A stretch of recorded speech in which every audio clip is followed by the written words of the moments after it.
Hello everybody, and welcome back to OMB Reviews. I am the critic who is a cynic. Hope you're doing well, and today we'll be doing a box office breakdown for this past weekend. Before going any further, please make sure that you smash that like button, light up that fire button if you're watching over on Odyssey, and make sure that you are subscribed to the channel. Also, check out the top link if you want to find out all the various places that you can follow me on social media and various ways that you can help to support the channel. All right, let's go ahead and dive into some of these numbers then, which actually saw a pretty interesting turn at the box office with two new films coming out. Old by M. Night Shyamalan, or as we like to say on the channel, Shyamalana Ding Dong. We also had the opening of Snake Eyes, G.I. Joe. So it's a G.I. Joe spin-off focusing on the origins of Snake Eyes, and let's just say that fans of the franchise have been nothing but, well, let's just say, critical of the massive failure of a story that apparently Snake Eyes is. I have not seen it yet myself, and I am not the biggest G.I. Joe fan as far as having grown up with it or anything like that, so my idea of the film or my review of the film is probably not going to be nearly as negative for that reason. I'm just guessing at that point since I don't have as much attachment to the character or understanding of the character of Snake Eyes necessarily, but it's still very clear and very obvious that this movie is not really going well with fans at all, seeing that this film, Snake Eyes, G.I. Joe, a film that cost over $88 million to make, not counting marketing, lost to the much smaller budget film, Old.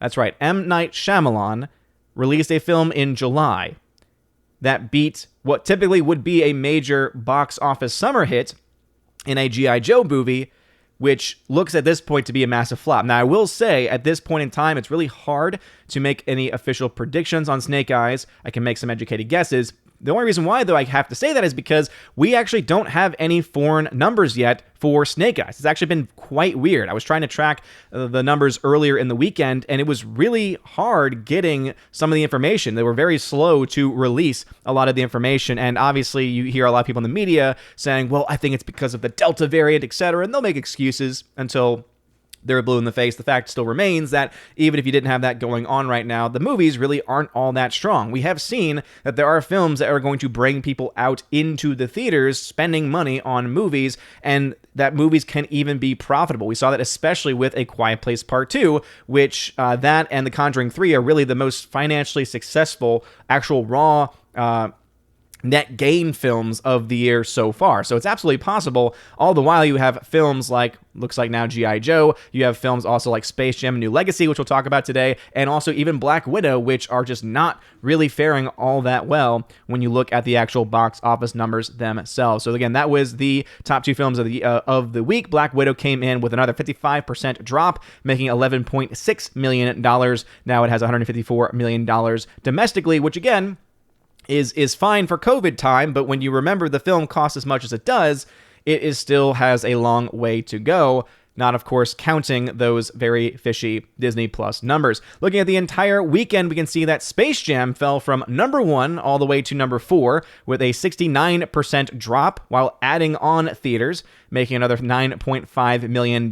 Fast 9 is still in the discussion here with another $4.6 million, but as I've mentioned previously, the fact that $215 million of its entire worldwide gross came from China, and the studio only gets 25% of that, the number actually isn't as impressive as it looks.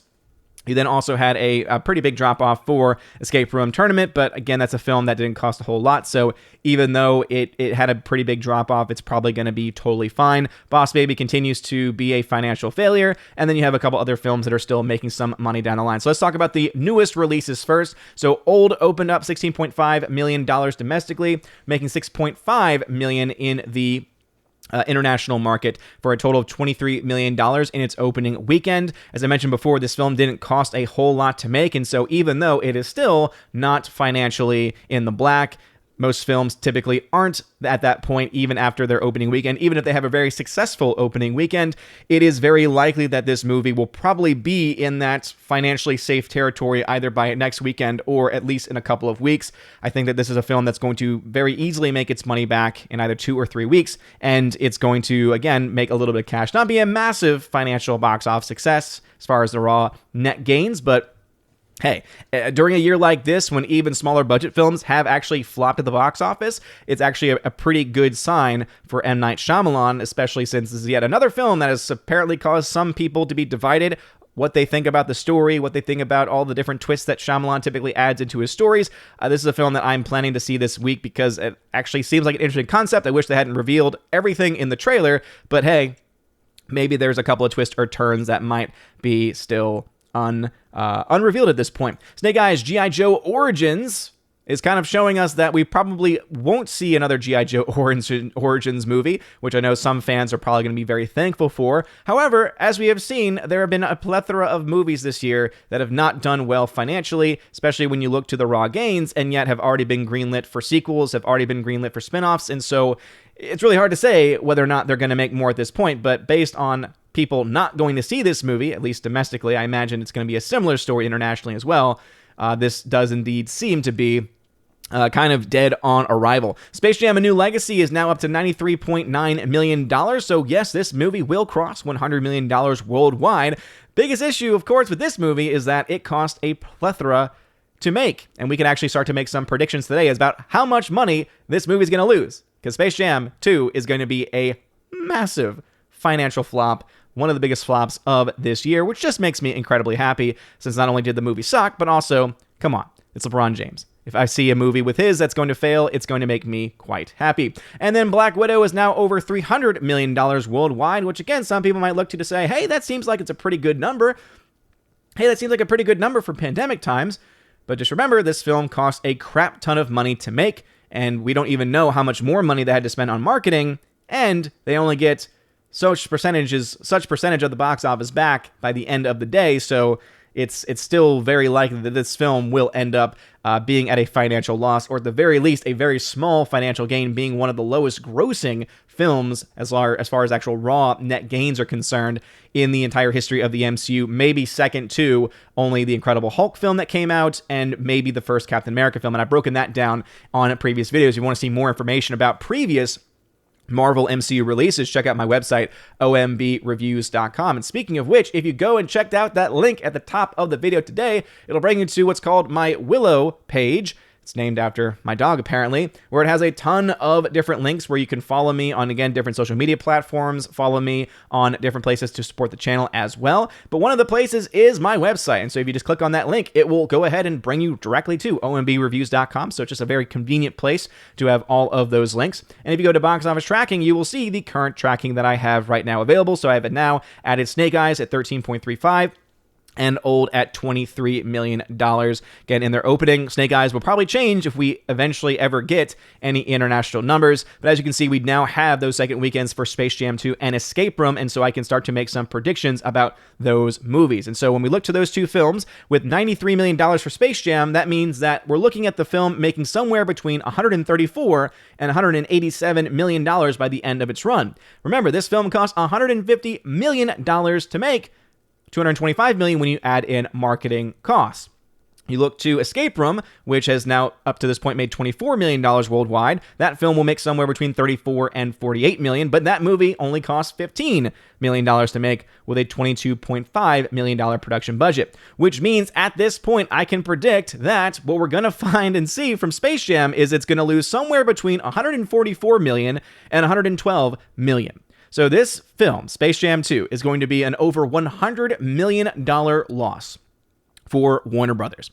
I hope it's worth it, man. I also heard some rumor that they are not planning to release this film in China, so hey, LeBron, I hope all that shilling for the CCP has paid off for you. And again, it's sad because he is totally going to be fine financially. What this is really hurting is especially movie theaters that are just wanting to stay open, but need good movies that people are going to actually want to go out and leave their house to go see.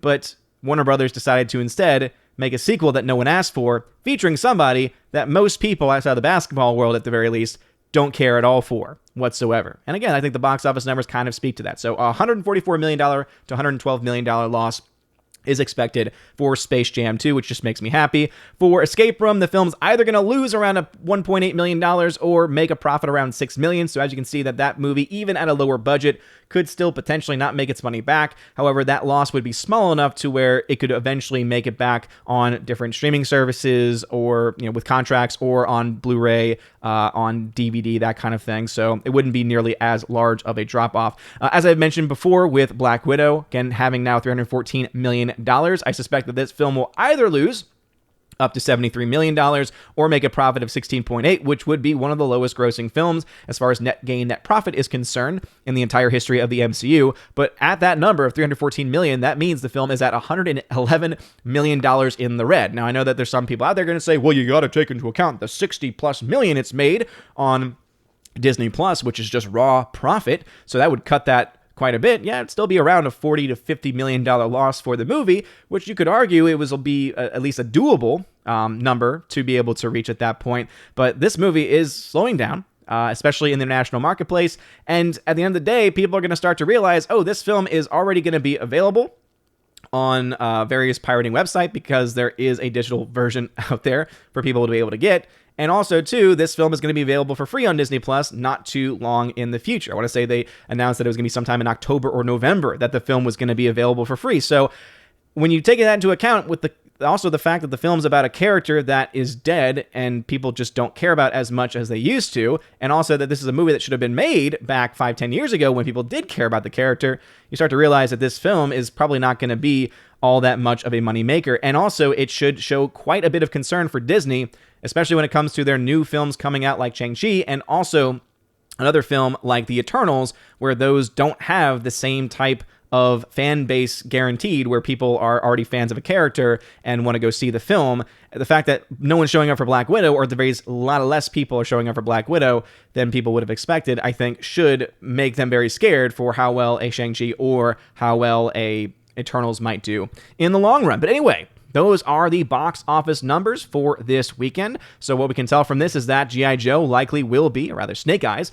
will probably be a giant financial flop as well. We'll have to wait on those international numbers. But what we can confirm is that Space Jam 2, and this just makes me happy, Space Jam 2, congratulations, LeBron James. You have made yourself an incredibly big financial bust, disaster, one of the biggest busts of the year, and that is just something that I think everyone should be happy with. So congratulations, LeBron James. Couldn't have happened to a better or nicer individual person. But anyway, those are just my thoughts on the box office. What are yours? Let me know in the comment section below. If you like this video, smash that like button, light up that fire button. It really does mean a lot. And again, if you do want to support the channel, check out that top link where you can find all of the different links of ways that you can support the channel. Thank you all very much for your time, for your attention, and for your love. You guys are great. Have a wonderful day. And as always, God bless.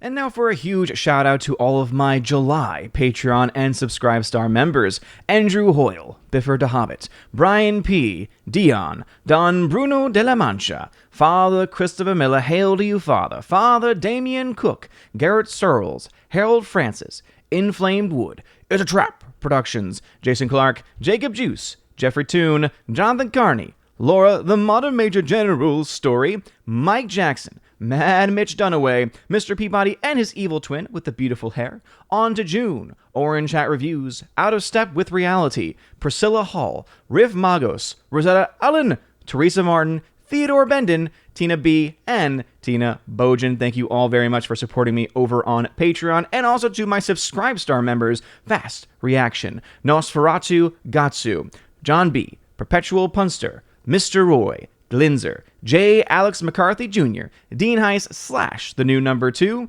J. Ra the Beer Guru, and ZK Man.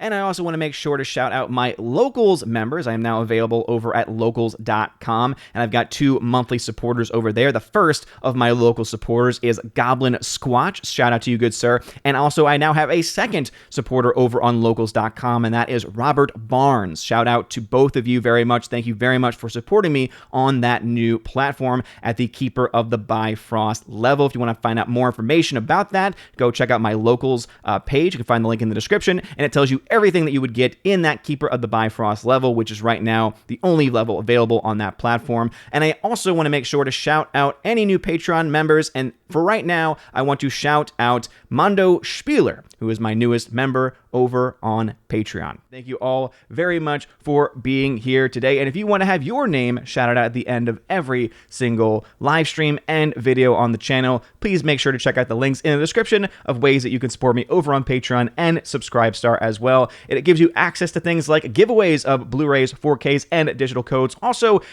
access to a podcast that I do with John the Flick Pick Flickinger, where we have a lot of fun. We also answer Q&A questions as well. And also you might get access to the Chosen of Valhalla level, which gives you access to a once-a-month podcast exclusively where I bring on you to the main channel with everyone else who is at the level, and we all just talk about movies, pop culture, and tons of fun stuff like that. And also, of course, Tina, who is the Empress of the Universe, is going to give us tons of reviews of movies and also maybe a couple of awesome rants here and there as well. So if that sounds fun to you, make sure you go ahead and check out those links. Again, you're all amazing and beautiful people. Hope you all have a wonderful rest of your day. And as always, God bless.